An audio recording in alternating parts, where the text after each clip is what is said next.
Voy a incorporar aquí un punto y que quisiera tu comentario, Alexander, para no entrar en controversia con Marco directamente, porque además creo que estaríamos de acuerdo.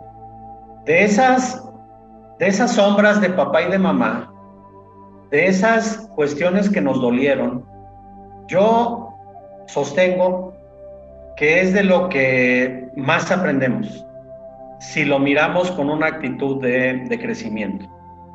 Es decir, las cosas buenas obviamente las vamos a tomar y las malas, pues querramos o no, las tomamos. Y ahorita ya lo podemos ver de manera diferente porque somos terapeutas y nos hemos terapiado y ya podemos decir, ay, agradezco papá la vida, agradezco mamá, pero la verdad es que nos ha costado trabajo y hemos aprendido de estas sombras de papá y de mamá. Ahora sí que tomamos lo bueno y lo no tan bueno, también lo tomo. Claro, lo tengo que procesar para que no me haga daño. Ya me hizo mucho daño, lo tengo que procesar, ¿no? Pero también de lo no tan bueno lo tomo y desde luego yo estoy de acuerdo contigo, Marco, de que le dejamos la resolución, se la dejamos a ellos, ¿no? Es decir, no cargar con las cosas que no pudieron trabajar. ¿Tú cómo verías, Alexander, esto o Marco también? Completamente de acuerdo. El niño aprende de tres maneras: por observación directa de sus padres, por contraste y porque realmente el papá o la mamá lo llevó a que siguiera un patrón familiar. Son las tres formas en cómo aprendemos de niños. Muchas personas en estos momentos tienen un excelente manejo de sus finanzas porque por contraste su papá era un desorden económico y financiero. Muchas personas están viviendo la paternidad de una manera responsable, amorosa, cuidadosa y presente porque papá nunca estuvo en la crianza. Muchas personas saben qué hacer ante las demás personas porque vieron por observación directa un buen ejemplo de cómo es que se debe relacionar con el otro porque sus papás tenían una buena comunicación. O hay oficios que se han aprendido gracias a que el papá de una manera directa le fue enseñando a su hijo cómo hacerlo. Así es como aprenden los niños, por observación directa, por contraste y por el ejemplo de sus padres. Cuando nosotros logramos saber eso, de cuál es el aprendizaje espiritual de la sombra de papá o mamá, ahí están nuestros talentos fundantes. Ahí está inclusive nuestra vocación. Y muchas veces es la reparación a través de las profesiones. Pero obviamente coincido con Sergio, se necesita estar en terapia, se necesita estar en meditación, se necesita estar en taller, en este tipo de espacios de conferencia para podernos dar cuenta. Cuando nosotros vemos que detrás de ese estiércol, abajo de ese estiércol, hay una semilla, ahí nosotros realmente hacemos lo mejor con lo que los padres nos dio, tanto con lo bueno como lo no tan bueno. Obviamente honrar a papá y mamá no es fácil. ¿Por qué? Porque tuvieron su temperamento, tuvieron su carácter. Si somos capaces de honrarlos y aparte de eso amarlos, maravillosa sea nuestra vida. Pero con el solo hecho de honrarlo, llevamos una vida de éxito. Así no los queramos amar, porque honrar no es amar. Yo sí siento que como hijos necesitamos y tenemos que estar desde la humildad honrando la vida de nuestros padres. Ya es una elección si los amamos o no los amamos. Gracias, Alexander, y qué bonito. Ahorita te doy la palabra, Marco, encontrar la semilla abajo del estiércol, abajo del lodo, porque ahí hay material que si lo trabajamos, florece. Y esa es nuestra chamba en esta experiencia humana de un ser espiritual que somos, ¿no? Sí, Marco. Sí, me encantó la metáfora de la semilla debajo del estiércol. Desde hace bastante tiempo me he ido preguntando cómo en lo cotidiano podemos honrar a papá y a mamá. Que coincido y no sé si ese sea el sentido que decías, Alexander, no estamos obligados a amar a papá y a mamá. No estamos obligados. Uh-huh. Si son personas, imagínate a un niño que para castigarlo lo quemaban con la plancha caliente, o sea, es demasiado el dolor, o sea, ¿cómo va a poder vincularse en el amor, ¿sí? Con papá y con mamá, o sea, no, pero sí estamos, creo yo, obligados a honrarlos. ¿Y qué significa en lo cotidiano honrar a papá y a mamá? Hacerlo mejor con nuestra vida, porque no hay papá ni mamá sano, mental y emocionalmente hablo. No hay papá sano que no se sienta orgulloso de que su hijo o su hija vuele. Eso es honrar. Uh-huh. Hacerlo mejor con la vida que ellos me dieron, haya sido como haya sido, dicen por ahí, ¿no? Uh-huh.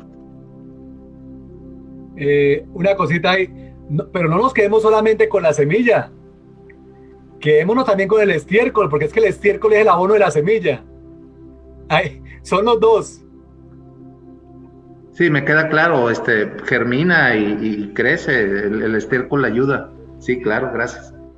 Sí, tienes toda la razón, Alexander. No es el estiércol verlo como lo que está abajo de lo malo, ¿no? El estiércol mismo, que desde luego pudiera parecer repugnante en principio, pero ese estiércol, a la hora que lo trabajamos en terapia, talleres, conferencias, chats, etcétera, ese estiércol se convierte en abono. Y entonces identificamos la semilla y con la misma energía negativa, vamos a llamarle de esa manera, con la misma sombra de papá y de mamá, con esa misma energía que estuvimos poniendo de tristeza, de enojo, de coraje, de lo que fuera, de dolor, esa misma va a regar y a nutrir la semilla que es nuestra vida finalmente, ¿no? Y podemos entonces sí... No, y es materia fundamental, es materia prima para el viaje de nuestro héroe personal. Sí, todo eso que ahorita lo estamos metaforizando como estiércol, es materia prima. Cuando nosotros transformamos eso, la verdad es que crecemos enormemente y podemos compartirlo.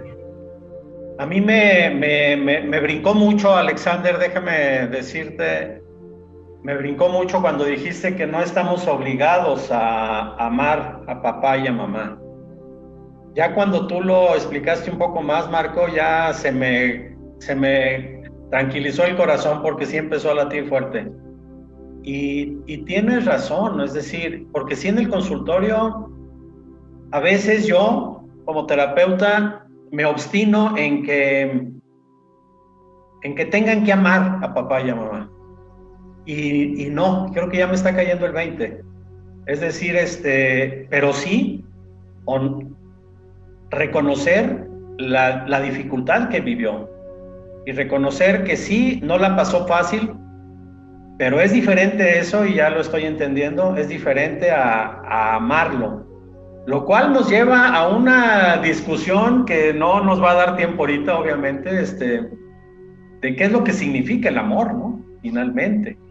Es todo un tema, ¿no? Pero bueno, Alexander, creo que te vamos a dejar la responsabilidad de ese tema porque está fuerte, está interesante. Sí, es que coincido con lo que dice Marco. Después de haber pasado por un episodio de quemadura a través de un castigo por sus padres, ¿cómo es posible que la persona que uno cree que es la que tiene que amarlo, aceptarlo, lo termina agrediendo de esa manera? O la niña o el niño que fue abusado sexualmente por sus propios padres. Aunque el vínculo es invisible, la relación de padre e hijo se va construyendo. Entonces, mi hija me va a amar más siempre y cuando mi relación haya sido mucho más presente, haya sido una relación donde hubiéramos podido escucharnos, yo hubiera podido aconsejar. La relación se construye, el vínculo sí es invisible, sí o sí va a existir, así nunca lo conozca. Entonces, por el vínculo es que se honra, pero por la relación es que se ama o no se ama. Así es. Decía Simon Sosperry, ¿no? En su libro del Principito, que el Principito decía, allá en mi planeta yo tengo una rosa, y es una rosa especial. No es una rosa especial porque sea especial en sí misma, sino que porque platico con ella, la riego, la podo, etcétera, etcétera. Es por la atención que se va desarrollando la relación, por supuesto, ¿no? Muy interesante esta diferencia entre vínculo y relación. Gracias, Alexander. Bien, vamos nada más para cerrar este tema, porque ya terminamos, ya vamos ahorita con las preguntas, los comentarios. Lo que sí creo que tiene que quedar bien claro es que sigue en el lugar de la soberbia aquel hijo o aquella hija que se sigue considerando superior a sus padres y que no reconoce la dificultad del padre y de la madre. Es decir, que no entra esta parte de humildad y de comprensión y de compasión. Entonces, para cerrarlo, y ahora sí, preguntas, no sé, Alexander o Marco, ¿cuáles hayan identificado por ahí entre nuestros asistentes en las dos plataformas? Sí, Ricardo pregunta que ¿cuál es la línea delgada entre el orgulloso y el soberbio? ¿Cómo poder diferenciarlo? Y si hay una gran diferencia. El orgullo hace parte del soberbio. Lo que pasa es que su modo operandi es diferente. O sea, cuando una persona es orgullosa, ¿sí?, se comporta de tres maneras. Desde el Salvador, como la persona superhéroe que siempre ayuda a los demás incondicionalmente, resolviéndole los problemas y queriéndole hacer la vida más fácil. Ese es un modus operandi del orgulloso desde El Salvador. El otro modo de operar es cuidador, pendiente siempre de las necesidades de los demás, realizando un extremo cuidado, está ahí siempre para comprender. Es ese cuidador, pero eso realmente es orgullo. Y hay otra forma del orgulloso y es el obediente, siempre complaciendo, creyendo que si no lo hacen no lo van a hacer nadie. Entonces, esa es la forma en cómo se relaciona el orgulloso. En cambio, el soberbio, como lo dijimos anteriormente, se relaciona más desde el intelectual, más desde el adinerado, más desde el exitoso, más desde el poderoso. También es otra máscara del soberbio. Y hay algo que no hemos nombrado, el ego espiritual. Cuando aquellas personas que han andado en caminos de crecimiento personal y esa información de ese camino la toman, pero la toman para poder inflar su ego, creyéndose superiores que los demás. El ego espiritual es otra máscara del soberbio. Es otra máscara del soberbio. Y hay una sexta máscara que es la de la superficialidad física, es decir, aquellas personas que han alimentado su belleza exterior y se sienten más que los demás por su aspecto físico. Por eso la vanidad es uno de los elementos del soberbio. Entonces, sí hay una línea delgada, pero la forma es diferente. Desde el orgulloso es más desde el cuidador, salvador, obediente, y aquí desde el soberbio es más el dinero, la inteligencia, el éxito, el poder, la belleza física y el ego espiritual. Gracias, Alexander. Marco, ¿tienes por ahí alguna otra pregunta o comentario? Sí, sobre este mismo tema de lo de Ricardo. El orgulloso es de los logros propios. De los logros propios. Eso es, ahí es sano el egoísmo, ¿sí? Ahí es sano la autoestima, ¿sí? Es La autoestima no se construye en los niños, en los jóvenes, en los adultos, por decirles qué bonitos ojos, qué ojos tan de color, qué piel tan bla, bla, bla, qué alto como tu padre. No, eso es autoconcepto. La autoestima se construye a partir de los logros personales. Sí, que el niño pase de tercero de kinder a primero de primaria es un gran logro. Es verdaderamente un gran logro. Y entonces el niño va construyendo la autoestima no solamente porque va pasando de grado, que la verdad es que es un gran logro, sino por otras cosas que va logrando por sí mismo. Entonces hay que fomentar ese orgullo en nosotros y en los otros, ¿no? Y bueno, la soberbia pues ya lo explicaba excelentemente bien Alexander. Rodrigo dice aquí en Zoom, hay una frase muy usada, el alumno supera siempre al maestro. Por favor, que el alumno supere siempre bien al maestro, ¿sí? ¿En qué momento una competencia sana, el querer mejores cosas en todos los aspectos o el querer salir de la zona de confort se convierte en un acto soberbio? No, o sea, no, salir de la zona de confort por supuesto que no es soberbio, es amor propio, ¿sí? Y sí, el que buen árbol se arrima, buena sombra lo cobija por un tiempo, pero después ese árbol ya no deja crecer, ¿eh? Sí, hay que retirarse, hay que hacerse a un lado, porque hay que matar al maestro, ¿sí? En el sentido metafórico, obviamente, ¿no? Para ser uno mismo. Uno va tomando herramientas, recursos y experiencias de los otros, pero uno las tiene que hacer propias y más adelante tomar de otros lugares y de otras personas y de otros maestros y de otros guías, y bueno, uno apropiárselo y florecer, ¿no? Complementando el comentario tuyo, Marco, respecto a la frase que pone sobre la mesa Rodrigo, de que el alumno supere siempre al maestro, desde luego, bienvenidos, qué bueno que así sea. Lo que no se vale, y ahí es donde entra ya la soberbia, es que el alumno diga, mira nada más tan güey, ¿no? O tan tonto mi maestro, ¿no? Se quedó ahí en eso, ¿no? Y ahora yo soy mejor que él, ¿no? Eso, ahí es la soberbia. Pero puede ser diferente. Mire, yo ya evolucioné esto y gracias a lo que aprendí de mis maestros, ¿no? Ahora yo puedo hacer esto y lo otro, ¿no? Entonces, O viceversa, Sergio. Y más bien, más bien, y viceversa, ¿no? Este maestro que siempre se siente, se pone por delante del alumno, es que es mi alumno, por eso habla tan bonito, por eso sabe tanto, ¿no? Sí, o sea, sí, está muy bien, muchas gracias, pero a un lado, ¿no? O detrás de bambalinas, ¿sí? Detrás de bambalinas, o sea, que este alumno que ha seguido creciendo, que esta alumna que ha seguido creciendo, siga creciendo. Sí, en algún momento le di una materia.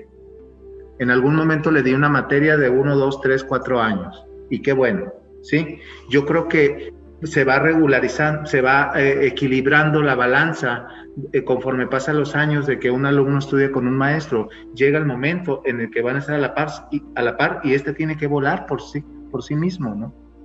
No sé. También hay maestros, y lo decías con los terapeutas y con los maestros y con los coaches y sí, este tema de la soberbia, ¿no? Siempre querer tener el poder, que es un tema de soberbia. No, los alumnos, por favor, que superen, maten, entre comillas, al maestro. Claro.